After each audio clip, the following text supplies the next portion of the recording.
Como é que Deus se revelou?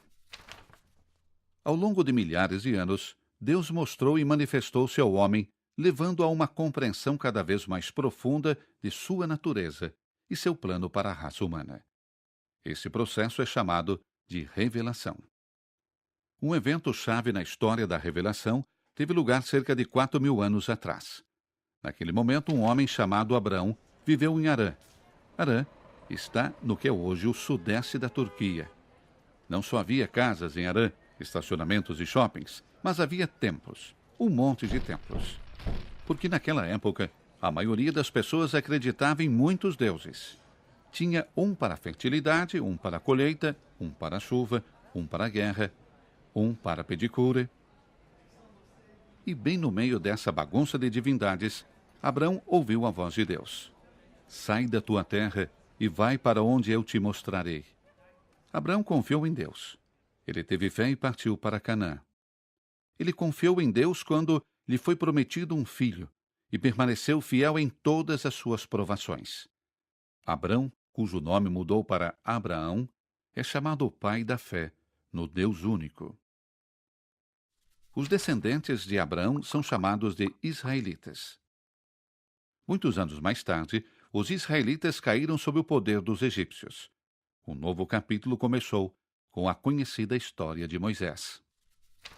Depois de muitos anos de escravidão, uma sarça ardente, um faraó que ficava mudando de ideia e muitas pragas, Moisés conduziu seu povo à liberdade.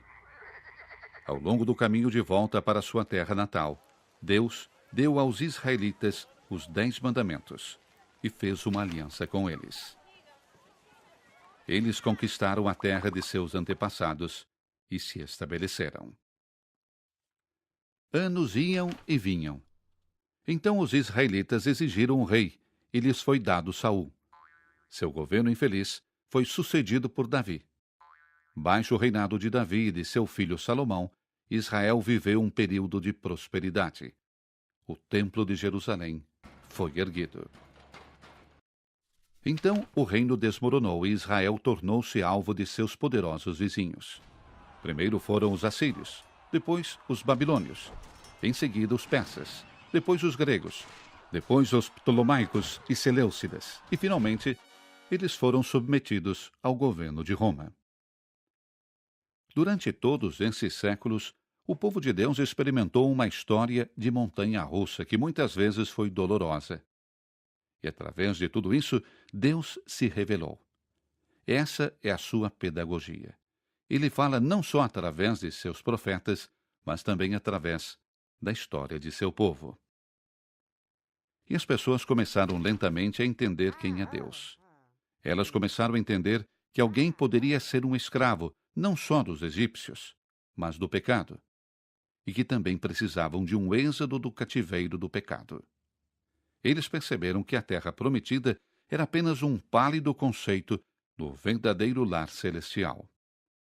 Eles reconheceram que, apesar de todo o seu esforço, a lei nunca vai fazer os homens verdadeiramente justos e que a ação de Deus é necessária para isso.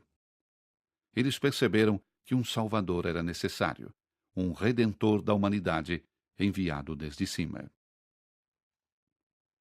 E há 2.000 anos atrás, na plenitude dos tempos, como se diz, Deus agiu. Não, um pouco mais para a esquerda. Jesus, o Redentor da humanidade, nasceu em Belém. Sua vinda foi diferente do que muitos esperavam.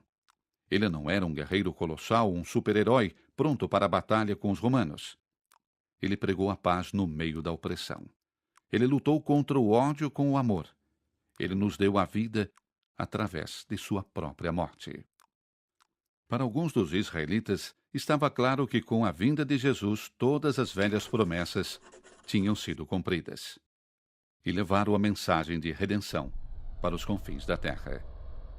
Eles foram logo chamados pelo nome de cristãos, e hoje formam o maior grupo de fiéis na terra. Esta é a versão curta da história da revelação de Deus. O que encontramos não é uma coleção de contos heróicos. Encontramos santidade e pecado, muitas vezes presentes na mesma pessoa. E entre as linhas dessa história de santos e pecadores, Deus se revela.